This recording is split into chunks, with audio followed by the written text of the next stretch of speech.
Hello বন্ধুরা, শুভ সকাল। আরেকটা নতুন সকালে চলে আসলাম কিছু যোগব্যায়ামের টিপস নিয়ে। আমার নাম ঝর্ণা। আমার চ্যানেলটার নাম হচ্ছে ঝর্ণা স্মাইল।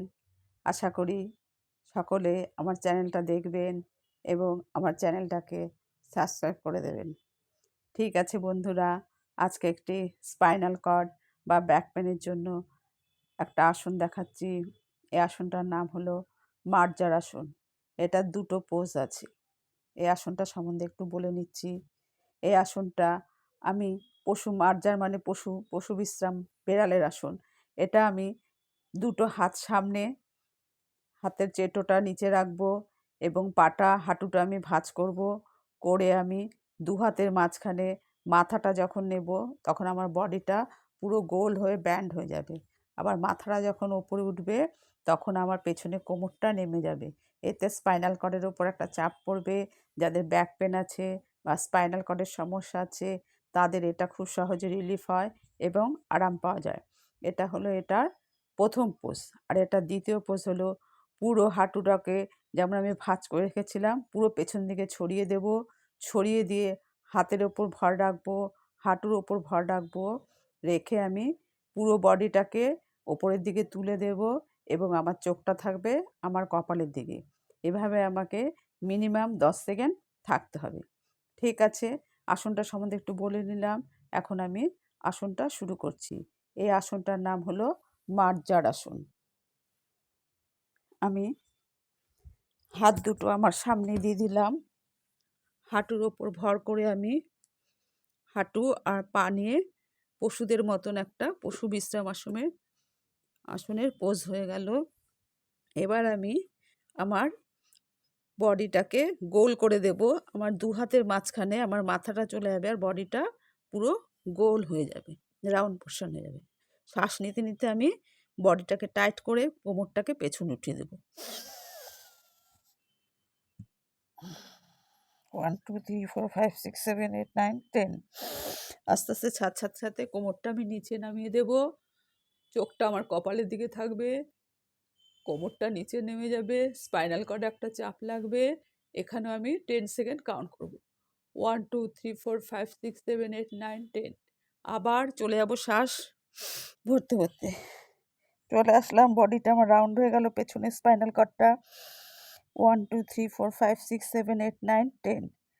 আবার শ্বাস ছাড়তে ছাড়তে হালকা করে নেমে যাব, কোমরটা নিচে নেমে যাবে, মাথাটা সোজা থাকবে, চোখগুলো কপালের দিকে থাকবে।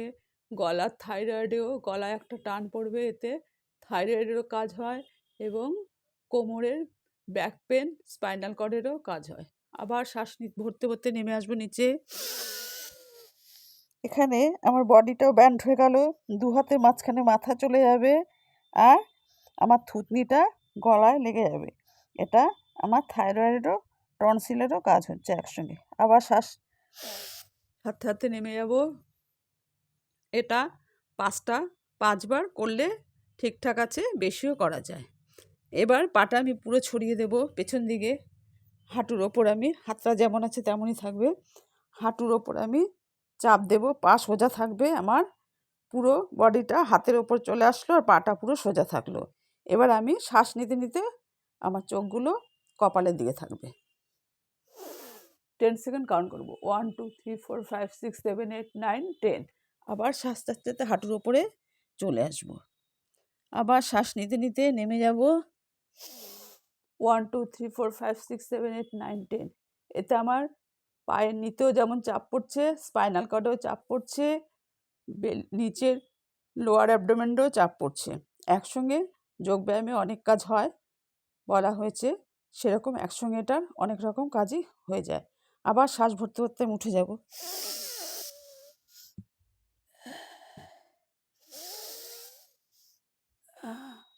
খুব আরাম হয়, স্পাইনাল কর্ডের জন্য এটা খুব আরামদায়ক। পেনও যেমন কমবে, খুব আরামও হবে।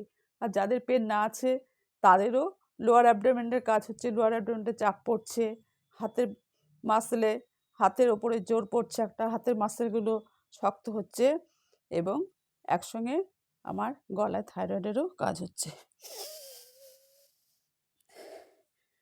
এটার 5 থেকে 10টা সেটে করে নিলে সকালবেলা শরীরটা খুব রিল্যাক্স হয়, আরাম হয়, সারাদিন বেশ ঠিকঠাকভাবে চলাচল করা যায়। ঠিক আছে বন্ধুরা, ব্যাক পেনের জন্য এই আসনটা হলো, তার সঙ্গে হাঁটু হলো, থাইরয়েডে চাপ পড়লো, ব্যাক পেন এবং স্পাইনাল কর্ডটাও আমার শক্ত হয় এবং ব্যথা যাদের থাকে তাদের তো আছেই, যাদের না থাকে তাদের আর হবে না এবং শরীর খুব শক্তপোক্ত হয়, মাসেলগুলো, হাড়গুলো। আর হাতের ওপর চাপ পড়ে, হাতের আকুপ্রেশারের বিভিন্ন কাজ হয়, হাতের মাসেলেরও কাজ হয় এবং সারাদিন আমি ঠিকঠাক মতো চলাফেরা করতে পারি। এতে আমার শারীরিক প্রবলেম অনেকটাই দূর হয়ে যায়। এটা করার পর আমি একটু সাইড ব্যান্ডিং বসে বসেই, যেহেতু এরকম করে করলাম, চাপ পড়লো একটা শরীরের ওপর, তাই জন্য আমার প্রত্যেকটা ক্রিয়ার প্রতিক্রিয়া আছে। সেজন্য আমি একটু সাইডে একটু আমি ব্যান্ড করে নেব। 1 2 3 4 5 6 7 8 9 10 সোজা হলাম, আবার এই পাশটা 1 2 3 4 5 6 7 8 9 10। চোখটা থাকবে আমার এই ঘাড়ের দিকে। 1 2 3 4 5 6 7 8 9 10। আবার এই পাশে।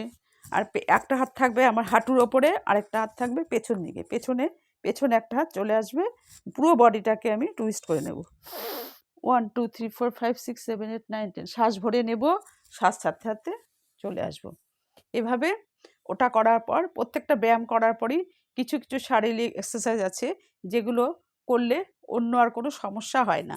যেমন সামনে করলাম, পেছনে করলাম, সাইডে করলাম, এতে আমার সমস্ত বডিটার ব্লাড সার্কুলেশন ঠিক হলো এবং নার্ভগুলো সতেজ হলো এবং বডি মাসেলটা ঠিকঠাক হলো। ঠিক আছে বন্ধুরা, একটু ছোট ছোট করেই করে দিচ্ছি যাতে সকলে সহজ হয়। একসঙ্গে অনেক কিছু তো বলা যায় না। আমার যোগা ক্লাসে যেখানে আমি করাই, সেখানে তো 1-1.5 ঘন্টা বিভিন্ন রকম একটা প্যাকেজের মাধ্যমে করা হয়। সেখানে সবটাই করা হয়। এরা যেহেতু, আর বাড়িতে তো রেগুলার সকালে সন্ধ্যায় যার যখন যখন টাইম হয়, খাওয়া দাওয়ারগুলো একটু 4 ঘন্টা, আর এমনি সময় ছোটোখাটো ব্লিডিং টিডিংগুলো খাওয়া দাওয়ার কোনো ব্যাপার লাগে না। আকুপ্রেশার বসে বসে আমরা করতে পারি। আমাদের এখানে বিভিন্ন পয়েন্ট রয়েছে, শরীরের 2 হাতেই রয়েছে, পায়ে রয়েছে। এই নার্ভগুলো যেমন মাথা থেকে পা পর্যন্ত, এগুলো আমরা যখন তখনই করতে পারি। যে কোনো সময় এগুলো আমরা বসে করতে পারি, এই জন্য কোনো সময়ের ব্যাপার নেই। কিন্তু পেটের কাজ, বিশেষ করে কপালভাতি এসব করতে হলে একটু খাওয়া দাওয়ার ব্যাপার থাকে, পেটের ওপর চাপ পড়ে। আর যোগব্যায়ামের সঙ্গে যুক্ত হলে একটু হালকা খাবার খেয়েই যোগব্যায়ামটা করতে হয়। ঠিক আছে বন্ধুরা, বড়দের প্রণাম, ছোটদের ভালোবাসা। সবাই ভালো থাকবে, সারাদিন সকাল সবার ভালো কাটুক, এই কামনা করে এখনের মতো রাখছি। বাই।